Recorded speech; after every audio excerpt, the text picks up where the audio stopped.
Bienvenidos a Según Guille el día de hoy desde Siuhan. Iniciamos el recorrido por el barrio de Siuhan en el canal principal. Y ustedes pensarán, ¿es posible bañarse en estas aguas?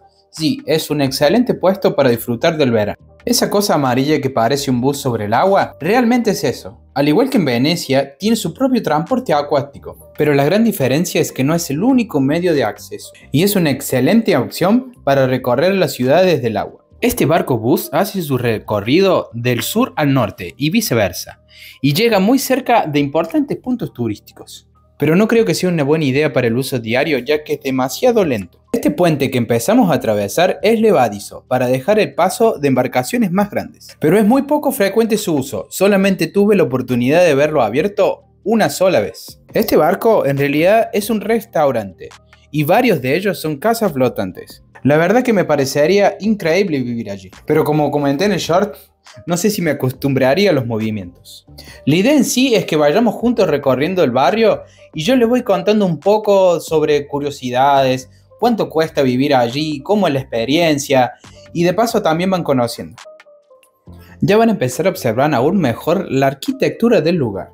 Realmente me hubiera encantado que le hubieran puesto un poquito más de ganas, porque los canales en sí son hermosos, los puentes también, pero muchas veces la arquitectura no acompaña. Igualmente es algo súper común en Dinamarca eso, ya que las construcciones son todas preensambladas, pero termina medianamente siendo todo lo mismo y con muy poco colorido. Obviamente la velocidad de realización es increíblemente rápida, pero cabe destacar que interiormente son muy acogedoras. Y este tema he tenido la oportunidad de hablar con varios locales y han coincidido conmigo sobre el asunto. Tienen un excelente sistema de calefacción, muchas de ellas con el lavavajilla incluido, con excelente aislación acústica, como para también nombrar cosas positivas y que no quede simplemente en que es una arquitectura aburrida. Siempre tuvimos la idea de que quedaba muy alejado del resto de la ciudad, pero después de un tiempo nos dimos cuenta que no es tan así. El barrio en sí es residencial, o sea, lo que quiero decir con esto es que es súper tranquilo y relajado, salvo en el verano, que todo se torna muy concurrido y ruidoso. Bueno, este tema siempre resulta un poco controversial, porque conozco gente que paga alquileres que yo jamás he visto en mi vida. Los departamentos inician aproximadamente entre los 14.000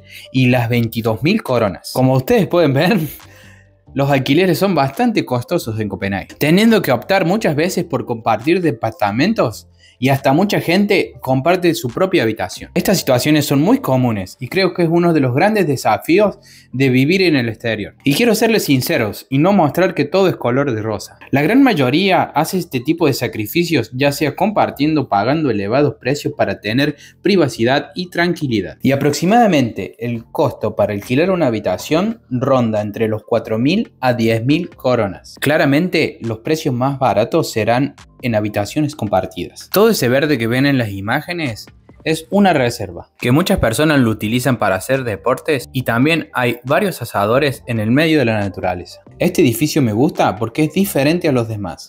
Y muchas calles tienen prioridad de peatonal y la velocidad máxima son 15 km por hora. Yo nunca personalmente presentí olor a agua estancada, pero varios amigos y conocidos me han dicho lo contrario. Lo contrario. Muchos departamentos tienen su propia salida al agua y también varios de ellos poseen su propio living flotante. Así que es posible entrar desde tu bote a la comodidad de tu hogar. Este monopatín está allí sin ningún tipo de candado. Y esto es muy común que los más pequeños dejen sus juguetes en cualquier lado sin temor a que se los roben. Y otra característica que no sé si ustedes habrán notado, en que es poco frecuente el uso de las cortinas durante el día en los hogares. Es como si tuvieran otro concepto diferente de la privacidad. La construcción que observan hacia su izquierda es un centro de reciclo. Y allí muchas veces es el lugar para encontrar tesoros, ya sean muebles, televisores, equipos electrónicos, que muchas veces no podés entender por qué están allí.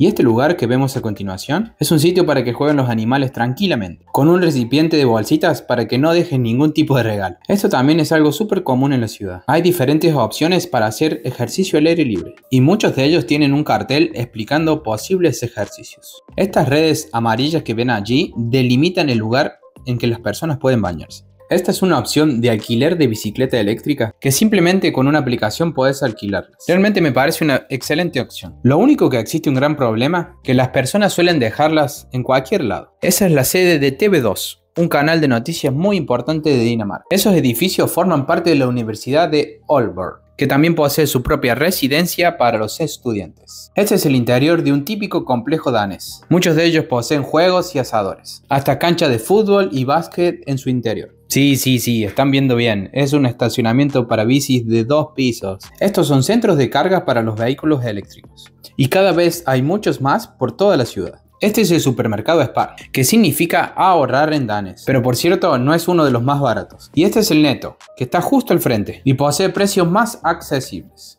Y pareciera que hasta el chavo se mudó a Sjuholm. Como les comenté al inicio del video, en este caso esta es una casa barco de 2 pisos. Y sin más preámbulos, vamos directamente a las conclusiones. Personalmente pienso que es un excelente barrio para vivir en Copenhague. Eso sí, el invierno suele ser más duro. Y si vivís muy cerca del agua, suele ser muy ruidoso. Pero sí, lo recomiendo. Y le doy 4 segundillos de 5.